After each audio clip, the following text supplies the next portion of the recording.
Buenas tardes, profesora Nancy. Este es mi plan de mejoramiento del segundo trimestre académico. Espero sea de su agrado y gracias por la atención prestada. A continuación vamos a ver los temas que se vieron en el segundo trimestre. Estas dos sustancias son el soluto y el solvente. El soluto es la sustancia que se disuelve y el solvente es el medio donde se disuelve el soluto. Según el estado físico del disolvente, las soluciones pueden ser sólidas, líquidas o gaseosas. También se puede definir como una mezcla homogénea formada por un disolvente y por uno o varios solutos. Por ejemplo, podría ser un sólido disuelto por un líquido, como la sal o el azúcar, disueltos en agua, o incluso el oro en mercurio, formando una amalgama. También otros ejemplos de disoluciones son el vapor y el agua en el aire, el hidrógeno en palodio y cualquier de las aleaciones existenciales. Tipos de disoluciones por su estado de agregación: sólido, sólido en sólido, como por ejemplo el zinc en el estaño; gas en sólido, un ejemplo es el hidrógeno, que se disuelve bastante bien en metales, especialmente en el paladio. Esta característica del paladio se estudia como una forma de almacenamiento de hidrógeno. Líquido en sólido, cuando una sustancia líquida se disuelve junto con un sólido. Las amalgamas se hacen con mercurio, mezclando con plata. Sólido en líquido. Un ejemplo claro de este tipo es la mezcla de agua con azúcar. Gas en líquido, por ejemplo, oxígeno en agua. Líquido en líquido, por ejemplo, diferentes mezclas de alcohol en agua. Gas. Gas en gas. Son las disoluciones gaseosas más comunes. Un ejemplo es el aire, compuesto por oxígeno y otros gases disueltos en nitrógeno. Dado en estas soluciones casi no producen interacciones moleculares. Las soluciones que los gases forman son bastante tribales. Incluso en parte de la literatura no están clasificadas como soluciones, sino como mezclas. Sólido en gas. No son comunes, pero como ejemplo se pueden citar el yodo sublimado disuelto en nitrógeno y el polvo atmosférico disuelto en aire. Líquido en gas, por ejemplo, el aire húmedo. Solubilidad. Solubilidad es una medida de la capacidad de disolverse de una determinada sustancia, soluto, en un determinado medio disolvente. Implícitamente se corresponde con la máxima cantidad de soluto que se puede disolver en una cantidad determinada de disolvente, a determinadas condiciones de temperatura e incluso presión, en caso de un soluto gaseoso. Puede expresarse en unidades de concentración, molaridad, fracción molar, etc. Si en una disolución no se puede disolver más soluto, decimos que la disolución está saturada. O más condiciones, la solubilidad se puede sobrepasar de ese máximo y pasan a denominarse como soluciones sobresaturadas. Por el contrario, si la disolución admite aún más soluto, decimos que se encuentra insaturada. No todas las sustancias se disuelven en un mismo solvente. Por ejemplo, en el agua se disuelve el alcohol y la sal, en tanto que el aceite y la gasolina no se disuelven. En la solubilidad, el carácter polar o apolar de la sustancia influye mucho, ya que debido a este carácter, la sustancia será más o menos soluble. Por ejemplo, los compuestos con más de un grupo funcional presentan gran polaridad, por lo que no son solubles en éter etílico. Entonces, para que un compuesto sea soluble en éter etílico ha de tener escasa polaridad, es decir, tal compuesto no ha de tener más de un grupo polar. Los compuestos con menor solubilidad son los que presentan menor reactividad, como son las parafinas, compuestos aromáticos y los derivados halógenos. El término solubilidad se utiliza tanto para designar al fenómeno cualitativo del proceso de disolución, como para expresar cuantitativamente la concentración de las soluciones. La solubilidad de una sustancia depende de la naturaleza del disolvente y del soluto, así como de la temperatura y de la presión del sistema. Es decir, la tendencia del sistema a alcanzar el valor máximo de entropía al proceso de interacción entre las moléculas del disolvente y las partículas del soluto para formar agregados se les llama solvatación, y si el solvente es agua, hidratación. Tipos de soluciones. Existen tipos de soluciones según el estado físico de los componentes.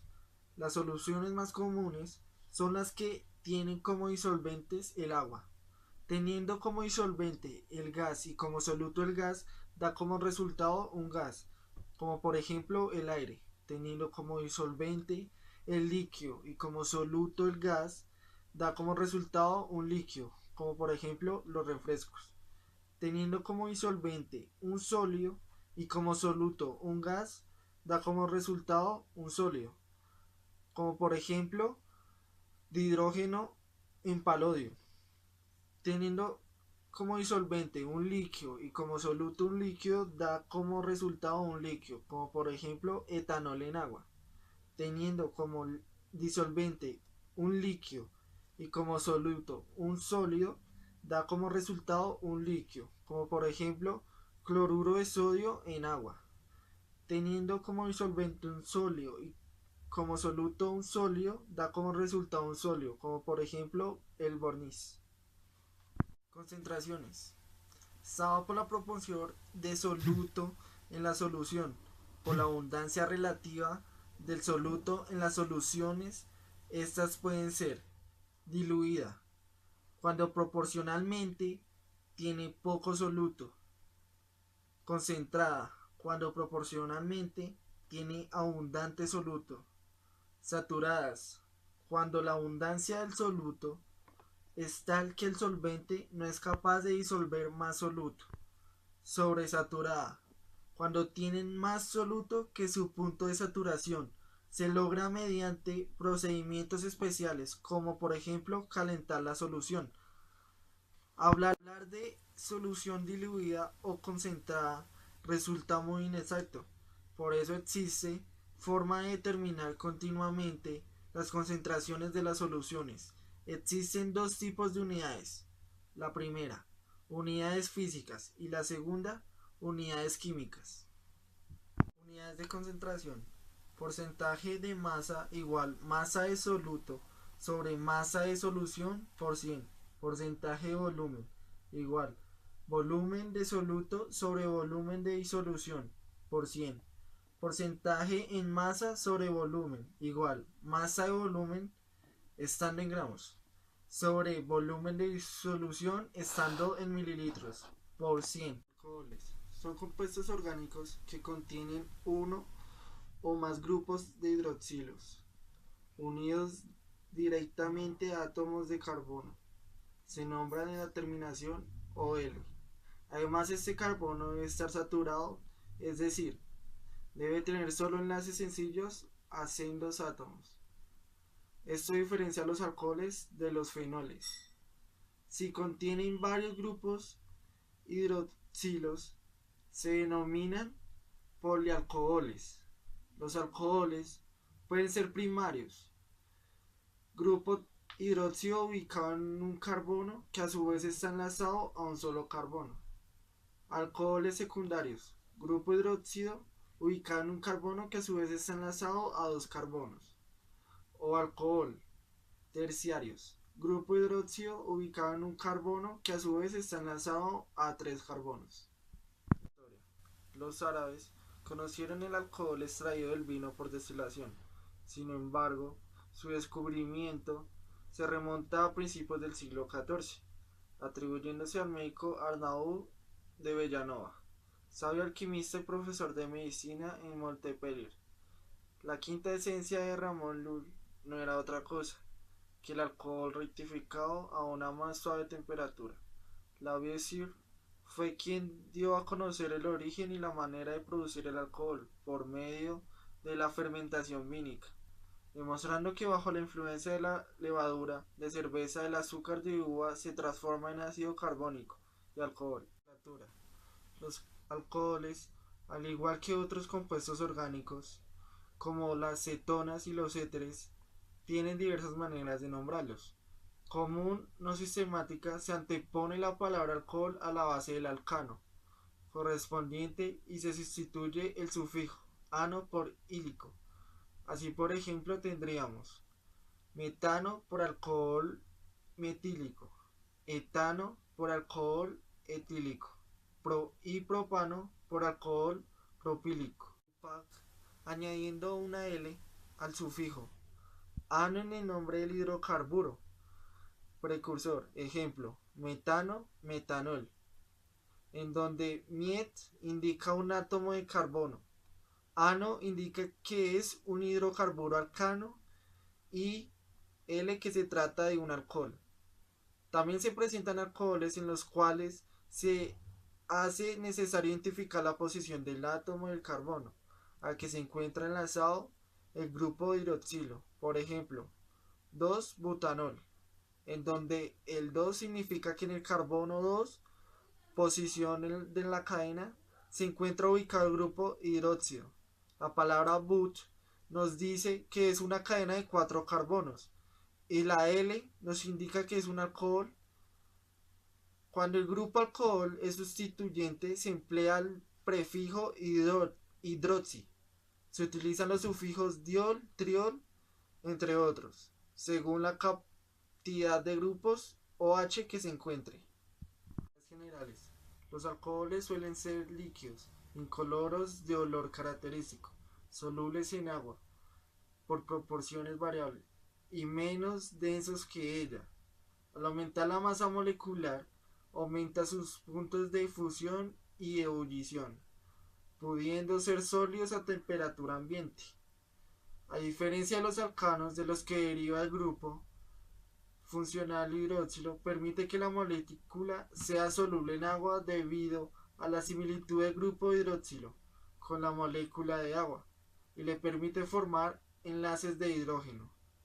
La solubilidad de la molécula depende del tamaño y forma de la cadena alquílica, ya que a medida que la cadena alquílica sea más larga y más voluminosa, la molécula tendrá a parecer más a un hidrocarburo y menos a la molécula de agua, por lo que su solubilidad será mayor en disolventes apolares y menor en disolventes polares. Algunos alcoholes tienen una densidad mayor que la del agua. El hecho de que el grupo hidroxilo pueda formar enlaces de hidrógeno también afecta a los puntos de fusión y ebullición de los alcoholes. A pesar de que el enlace de hidrógeno que se forma sea muy débil en comparación con otros tipos de enlaces, se forma en gran número entre las moléculas, configurando una red colectiva que dificulta que las moléculas puedan escapar del estado en el que se encuentren, sólido o líquido, aumentando así sus puntos de fusión y ebullición en comparación con sus alcanos correspondientes. Además, ambos puntos suelen estar muy separados, por lo que se emplean frecuentemente como componentes de mezclas anticongelantes. Por ejemplo, el 1 o 2 etanodiol tiene un punto de fusión de menos 16 grados centígrados y un punto de ebullición de 196 grados centígrados. Químicas de los alcoholes. Los alcoholes pueden comportarse como ácidos o bases gracias a que el grupo funcional es similar al agua, por lo que se establece un dipolo muy parecido al que presenta la molécula de agua. Por un lado, si se enfrenta un alcohol con una base fuerte o un hidruro de metal alquino, se forma el grupo alcoxi, en donde el grupo hidroxilo se desprotona dejando al oxígeno con carga negativo. La acidez del grupo hidroxilo es similar a la del agua, aunque depende fundamentalmente del impedimento estérico y del efecto inductivo. Si un hidroxilo se encuentra enlazado a un carbono terciario, este será menos ácido que si se encontrase enlazado a un carbono secundario, y a su vez este sería menos ácido que el estuviese enlazado a un carbono primario, ya que el impedimento estérico impide que la molécula se solvate de manera efectiva. El efecto inductivo aumenta la acidez del alcohol si la molécula posee un gran número de átomos electronegativos unidos a carbonos adyacentes. Por otro lado, el oxígeno posee dos pares electrónicos no compartidos, por lo que el hidroxilo podría protonarse, aunque en la práctica esto conduce a una base muy débil, por lo que para que este proceso ocurra es necesario enfrentar alcohol con un ácido muy fuerte. Los éteres son compuestos donde el oxígeno está directamente ligado a dos radicales. Fórmula general: ROR. Se nombran indicando los radicales alfabéticamente seguidos de la palabra éter. O los éteres alcohólicos son los que se obtienen por combinación de dos moléculas de alcohol y con formación de una molécula de agua como subproducto. El agua se origina por la unión del OH de un alcohol con el átomo de hidrógeno del OH del otro alcohol. Podemos encontrar dos tipos de éteres. Éteres simples son los que se tienen ambos restos alcohólicos iguales. Ejemplo: éter etil etílico. Y éteres mixtos son los que se tienen los dos restos de diferentes tamaños por ser de alcoholes distintos. Ejemplo: éter etil propílico o etano oxipropano. Otro criterio de clasificación es si pertenecen a restos alifáticos o aromáticos.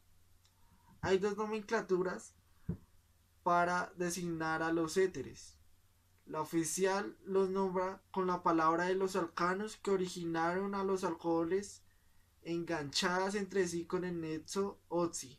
Otra manera es nombrarlos con la palabra éter seguida de los nombres de los radicales alcohólicos en orden creciente de pesos moleculares. Por ejemplo, el etano oxietano se nombra también como éter etiletílico y el etano oxipropano se nombra como éter etil propílico. Deshidratando alcoholes, se usa ácido sulfúrico como deshidratante a unos 140 grados centígrados para incrementar la formación del éter. Sus puntos de ebullición son menores que los alcoholes que lo formaron, pero son similares a los alcanos de pesos moleculares semejantes. A diferencia, los alcoholes no establecen uniones puente de hidrógeno y esto hace que sus puntos de ebullición sean significativamente menores. Son algo solubles en agua. Son incoloros y, al igual que los esteres, tienen olores desagradables. El más pequeño es gaseoso, los siguientes líquidos y los más pesados sólidos. Propiedades químicas: no tienen hidrógenos activos, como en los casos de los alcoholes o ácidos. Por este motivo son interesantes metales como el sodio o potasio o litio. Necesitan el calor para descomponerse y así poder reaccionar con algunos metales. Los aldehídos son compuestos orgánicos caracterizados por poseer el grupo funcional CHO, fórmil. Un grupo fórmilo es el que se obtiene separando un átomo de hidrógeno del formaldehído. Como tal, no tiene existencia libre, aunque puede considerarse que todos los aldehídos poseen un grupo terminal fórmilo. Los aldehídos se denominan como los alcoholes correspondientes, cambiando la terminación ol por al. Etimológicamente, la palabra aldehído proviene del latín científico alcohol dehydrogenatum, alcohol deshidrogenado. Propiedades físicas. La primera: La doble unión del grupo carbonilo es en parte covalente y en parte iónica, dado que el grupo carbonilo está polarizado debido al fenómeno de resonancia. La segunda. Los aldehídos con hidrógeno sobre un carbono sp3 en posición alfa al grupo carbonilo presentan isomería tautomérica. Los aldehídos se obtienen de la deshidratación de un alcohol primario con pergmanato de potasio. La reacción tiene que ser débil. Las cetonas también se obtienen de la deshidratación de un alcohol, pero estas se obtienen de un alcohol secundario e igual son deshidratados con permanganato de potasio y se obtienen con una reacción débil. Si la reacción del alcohol es fuerte, será un ácido carboxílico. Propiedades químicas. La primera, se comportan como reductor. Por oxidación, el aldehído de ácidos con igual número de átomos de carbono. La segunda, la reacción típica de los aldehídos y las cetonas es la adición nucleofílica.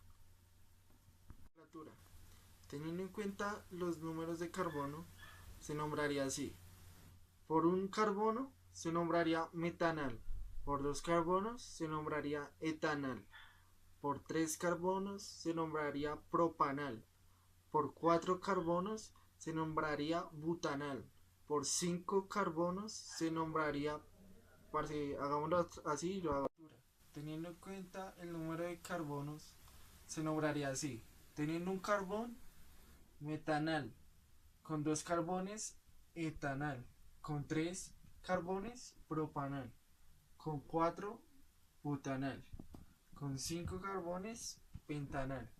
Con seis carbones, hexanal. Con siete carbones, heptanal. Con ocho, octanal. Con nueve, nonanal. Y con 10, decanal. Las aminas son compuestos orgánicos que se consideran como derivados del amoníaco y resultan de la sustitución de uno o varios de los hidrógenos de la molécula de amoníaco por otros sustituyentes o radicales. Según se sustituyan uno, dos o tres hidrógenos, las aminas son primarias, secundarias o terciarias, respectivamente. Ejemplos: aminas primarias: etilamina, enilina. Aminas secundarias: dimetilamina, dietilamina y etilmetilamina. Aminas terciarias: trimetilamina y dimetilbenzilamina. Las aminas son simples cuando los grupos alquinos son iguales y mixtas y estos son diferentes. Las aminas son compuestos muy polares. Las aminas primarias y secundarias pueden formar puentes de hidrógeno. Las aminas terciarias puras no pueden formar puentes de hidrógeno. Sin embargo, pueden aceptar enlaces de hidrógeno con moléculas que tengan enlaces OH o NH. Como el nitrógeno es menos electronegativo que el oxígeno, el enlace NH es menor o SNR polar que el enlace OH. Por lo tanto, las aminas forman puentes de hidrógeno más débiles que los alcoholes de pesos moleculares semejantes. Las aminas primarias y secundarias tienen puntos de ebullición menores que los alcoholes, pero mayores que los de los esteres de las moléculas semejantes. Las aminas terciarias sin puentes de hidrógeno tienen puntos de ebullición más bajos que las aminas primarias y secundarias de pesos moleculares semejantes. Nomenclatura. Las aminas se clasifican de acuerdo con el número de átomos de hidrógeno del amoníaco que se sustituyen por grupos orgánicos. Las que tienen un solo grupo se llaman aminas primarias, como anteriormente lo había dicho. Las que tienen dos se llaman aminas secundarias y las que tienen tres aminas terciarias. Las aminas sencillas se nombran enumerando los grupos que sustituyen a los átomos de hidrógeno del amoníaco y terminando con amina. Si hay varios grupos o radicales sustituyentes iguales se usan los prefijos di o tri. Cuando se trata de grupos diferentes, estos se nombran por orden alfabético. Etil antes que metil o butil antes que propil, prescindiendo del tamaño y terminando con la terminación amina. Ejemplos: compuesto CH3NH2. El nombre sería metilamina. CH3NHCH3. El nombre sería dimetilamina. CH3 con CH2 con NH, CH2, CH2 y CH3. Su nombre sería etilpropilamina. Bueno, profesora Nancy Ortiz, este ha sido mi trabajo de recuperación de segundo trimestre.